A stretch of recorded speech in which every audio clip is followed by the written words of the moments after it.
ఇప్పుడు సరస్వతి గారు మీరు ఒక మాట అన్నారు.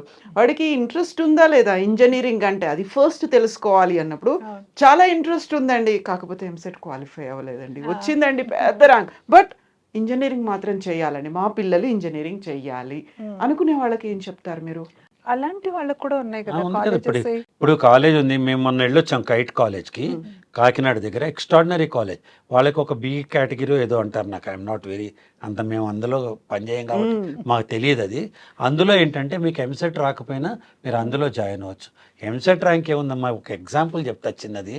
నా ఇంటర్మీడియట్ అయిపోగానే నేను గవర్నమెంట్ డిగ్రీ కాలేజ్లో కథక్ నేర్చుకుందామని రామ్కోట్ మ్యూజిక్ కాలేజ్కి వెళ్ళాను. హ్మ్. నీకు రిధం తెలియదు, నువ్వు పనికిరావు అన్నారు.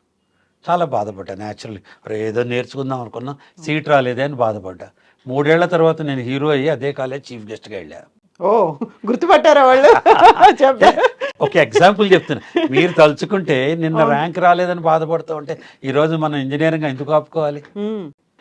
నీ అంబిషను, నీ గోలు, నువ్వు యాహ్! నువ్వు అనుకున్నది ఇంజనీరింగ్ అయితే Kite college is there or similar college. నేను కైట్ ఒకటే అని చెప్పట్లేదు, నాకు అది తెలుసు కాబట్టి దాని గురించి ఎగ్జాంపుల్ చెప్తున్నాను నేను. హ్మ్. సో అలాంటి కాలేజ్ తీసుకున్నాను అనుకోండి, ఎవరైతే ఇంకోటి తక్కువ ర్యాంకు ఎక్కువ ర్యాంక్ అన్నారు కదండి. హ్మ్. మొన్నే మేము విజిట్ చేసి వచ్చాం కాబట్టి ఉంది. మౌనిక అని ఒక అమ్మాయి శ్రీకాకుళం నుంచి కైట్ కాలేజ్లో జాయిన్ అయిన అమ్మాయి, 54,000 ర్యాంకు. ఓకే. అండ్ దెన్ ఎంసెట్లో ఇంటర్మీడియట్లో కూడా 900 ఏవో వచ్చినాయి అంతే.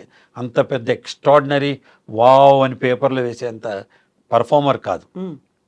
కానీ ఆ అమ్మాయి కాలేజ్ నుంచి వెళ్ళేటప్పుడు 45 లక్షలు పర్ యానం ప్యాకేజ్తో అమెజాన్లో జాయిన్ అయింది. ఓహ్! దట్స్ గ్రేట్ కదా!